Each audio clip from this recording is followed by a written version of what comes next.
the big thing for us is we want to find people to work with that are as passionate about their project as we are and what we do. So if you find somebody who is passionate about building that relationship with you and help your brand succeed, that's all you need to look for.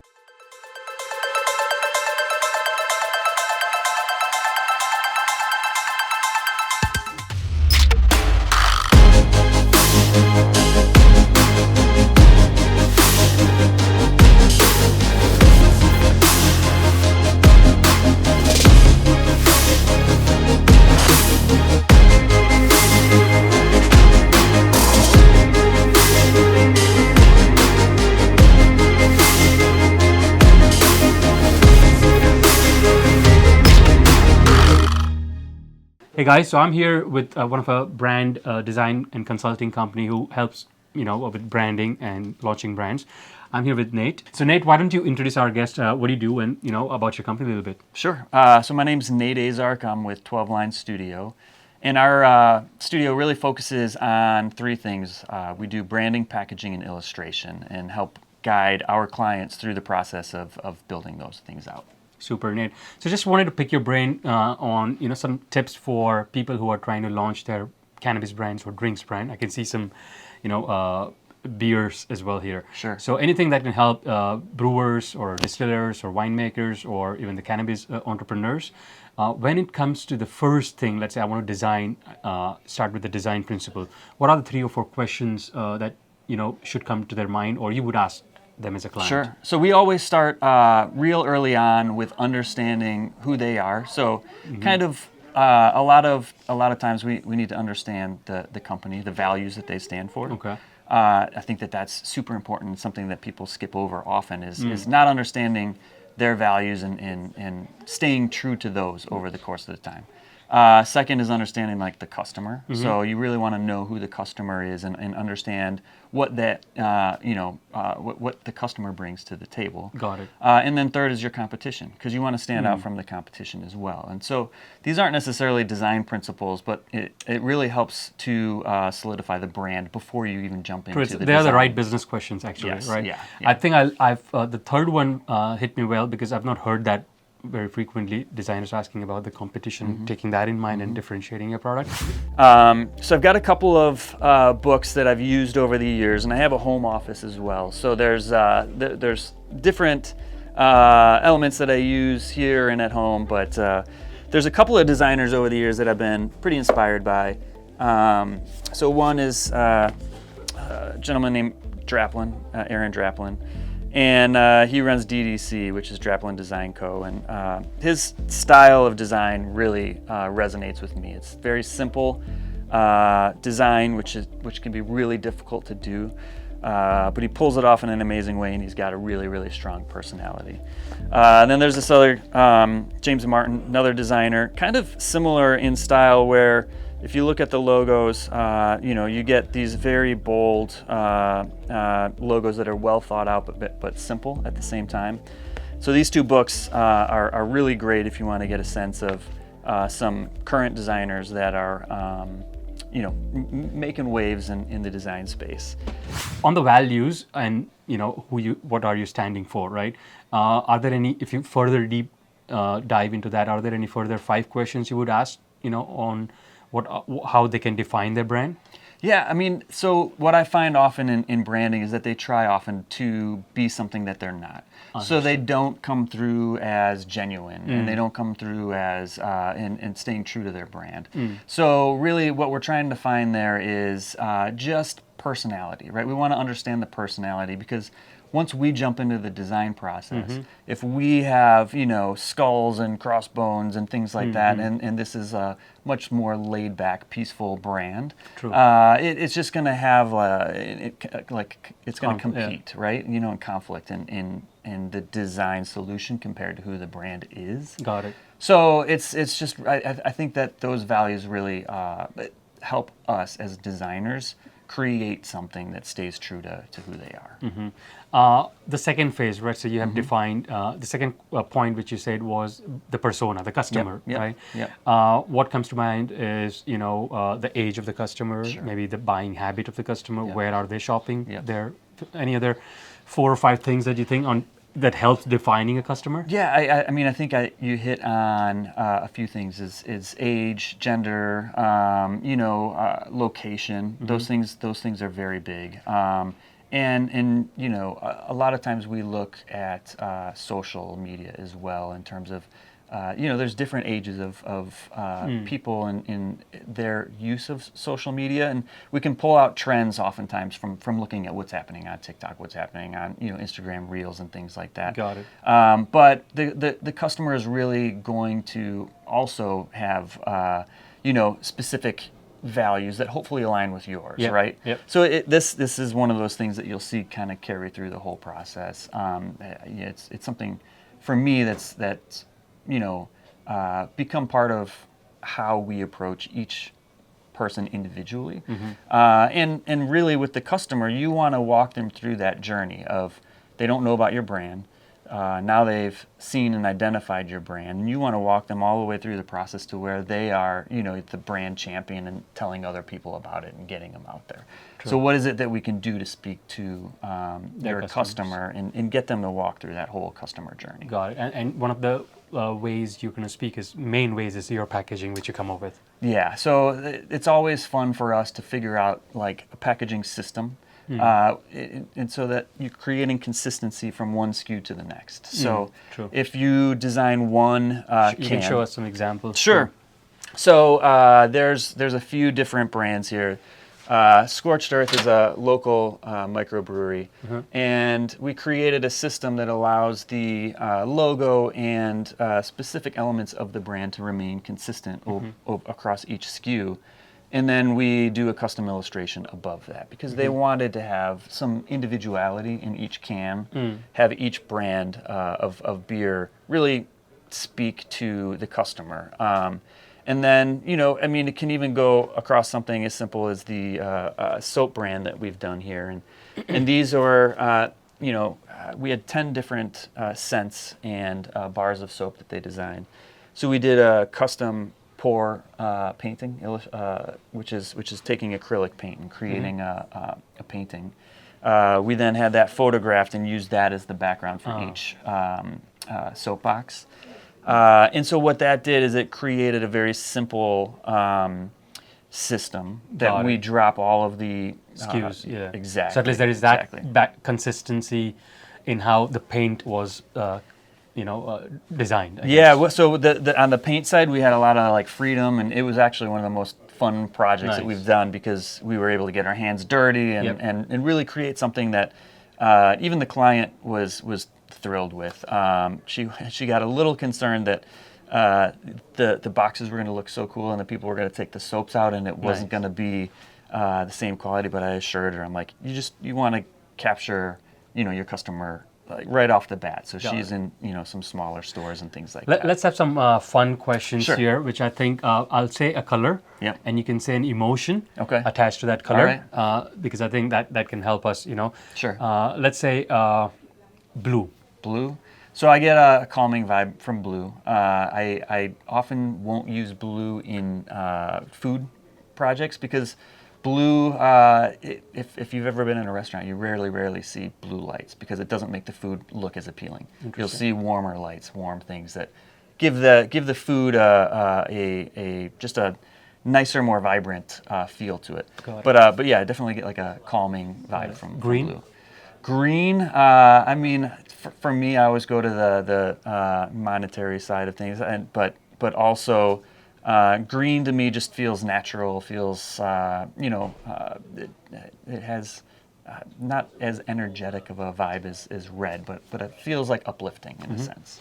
On the red, right? I have my version, but where do you put red? Red is like energy and sometimes anger, but it can really evoke a lot of emotion. I've had a color palette that I've liked to use since I was in high school, which is red, black, and white, and it's something that if you go back and study graphic design, the history of graphic design, you can see a lot of red and black in my workspace. But if you study graphic design, it's a classic combination where you can have great legibility, but also like real impact. And so it creates these It gives you that contrasting magic. contrast and hierarchy, and all of those things start to be pulled out. And it's good for the professionals, I'm Right. sure. What about black?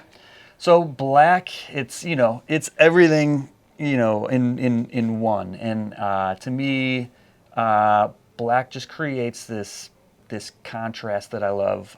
It's a tricky color to get right.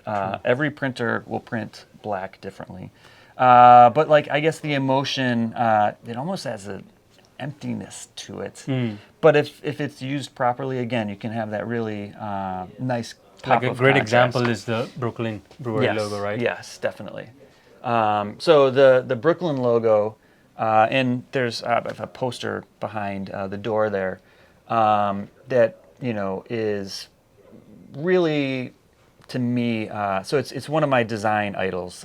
Milton Glaser designed the Brooklyn Brewery logo. He also did, maybe you can show this afterwards, but he did this Bob Dylan poster that I was looking at for a long time at purchasing, and finally I found one in a record. That's how they were originally distributed. But he was an amazing designer who also crossed over a lot of different areas of design, from logo work to poster design and layout and things like that. But his use of the black, green, and yellow here to create a 3-color logo was just spot on. It really made that B for the Brooklyn Brewery jump out, and the yellow accompanying it, like it's just What's yellow? yellow. I get like a peaceful sense from yellow as well. There's different. Again, whenever we're talking colors, there's such a range, right? So like you can go with more of a construction yellow or orange, and then there's like a sense of like beware. But if you go kind of in the softer range of like things, that can be used in different ways, right? yes, definitely. We've used yellow. Orange comes to more of a happy thing, right? But Sure. What's your definition of orange? I mean, orange. It's as we go through these, like I can give cases for so many different emotions that they can. I think there's some that are in between where you still get some of the energy of the red, and then some of the I guess subdued feelings, but Got it. Yeah, feelings, yeah. So let's dissect as well there. Sure. Men and women. Quickly, you can just Yep. say 3 colors for men, 3 colors for women that will emotionally connect. Okay. I would say typically I go with a softer palette for women, and in a darker, vibrant pattern for men. Okay. You'll see it in stores where they feel, for whatever reason, men need to have black boxes to feel comfortable grabbing, different, I would say, hygiene products and things like that. Like Got if you it. put it in a black box, a guy's more likely to pick it up. Interesting. Whereas you might see more, pastels for women. and So things just like on that example of those 2 bottles, like I think the black bottle would be men's choice and green would be women's choice. Usually? I feel like that one we might be able to like cross over, and that's always our goal, is to like have the largest audience possible.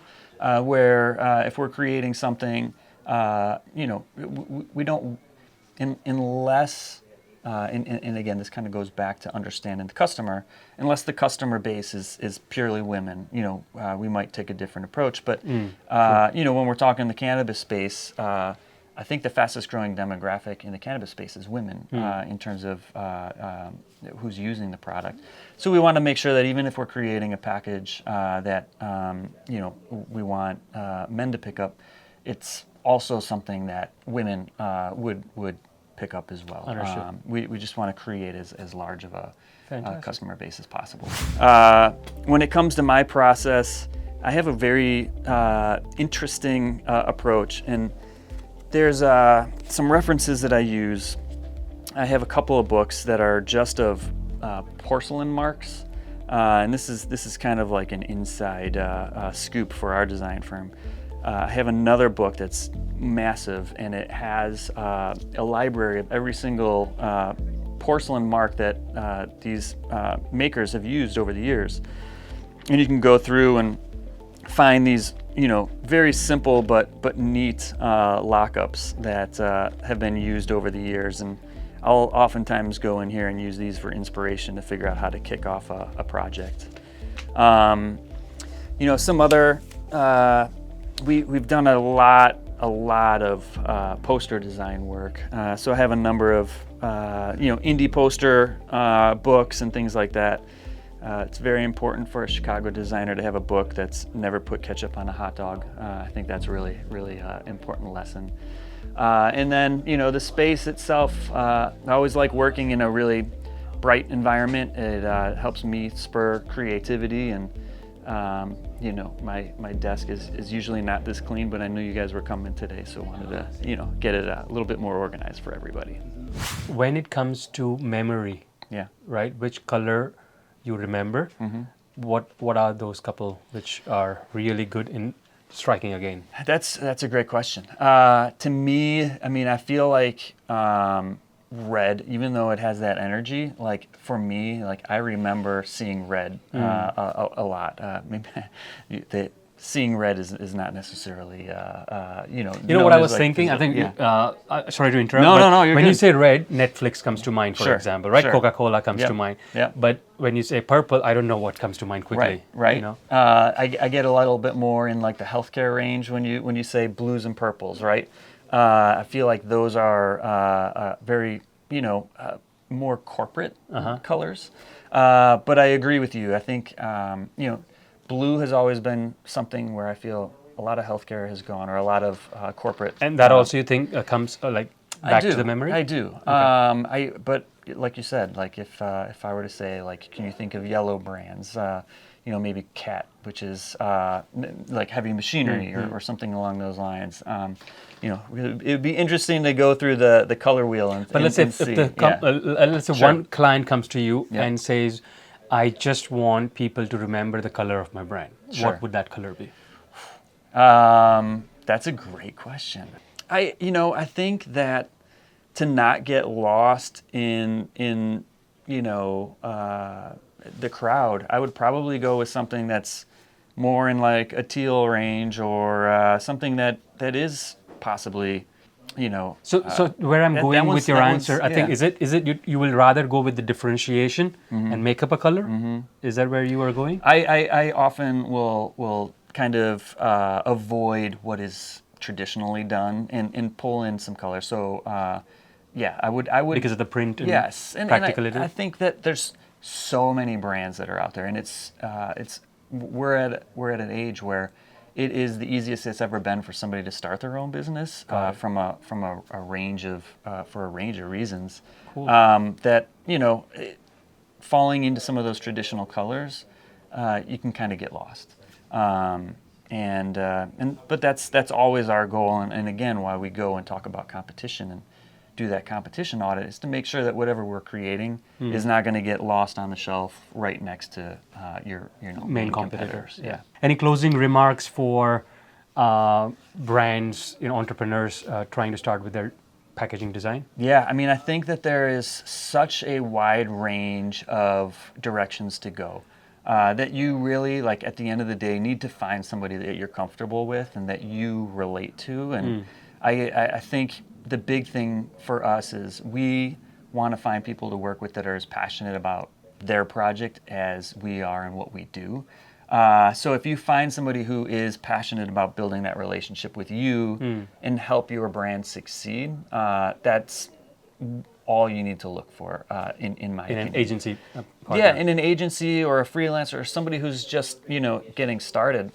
People's budgets are all over the place. True. And I would say that it's important to consider design when you're starting out your brand, but it isn't, and there aren't a lot of designers that'll tell you this, it's not the be-all, end-all, right?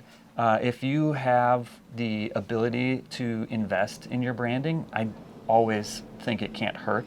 But I know some amazing brands who got their start with a budget for branding that they could afford and have done an amazing job and rebranded later. So it's something to always keep in mind. But again, I think if when you're starting out, make sure you understand your values and stick to those. The way you carry that through your brand and your package will speak volumes to the customer. And once you've proven your concept, then go back and reinvest in building out a stronger logo system or a packaging system and things like that. So this is one of the spaces that we kind of highlight some of the work so that people coming through 2112 get a sense of the different projects that we do. And a lot of these have involved creating the branding and then seeing that branding. And what I mean by branding is creating the logo system and different elements that are needed to make that brand cohesive before we even jump into the packaging side of things. And then create that system that works across their forms. This Taylor Street soap project here was one of our first branding and packaging projects, and you can kind of see how it's cohesive from the sugar scrubs to the salts to the lip balms and the soaps that they've done. We've done a couple of Bath and Body projects and things like that. This is a mock-up of a can that we're working on right now. This is a RTD beverage for golf courses. So it's what they're doing is they're packaging up drinks that are very common that you would find in the clubhouse or in the golf course, and we're doing a custom illustration and milling pattern, which is what you typically find on like a putter when you're golfing. And so that's the system that we've built out for this, and I've got some additional cans that we've designed for them as well. But predominantly we stay in the food and beverage. We've done a lot of work in the beer space, and then cannabis as well. So it's been a lot of fun. These ones are also another project that I've been really excited about. We did these really fun kind of retro illustrations and the branding and everything that we really wanted it to scream happy and keep people smiling. So for a CBD infused beverage, we thought that was a great approach to take. But we're always thrilled to find great products and people to work with, and just love, as I mentioned before, working with people that are as passionate about their project as we are and coming up with good design.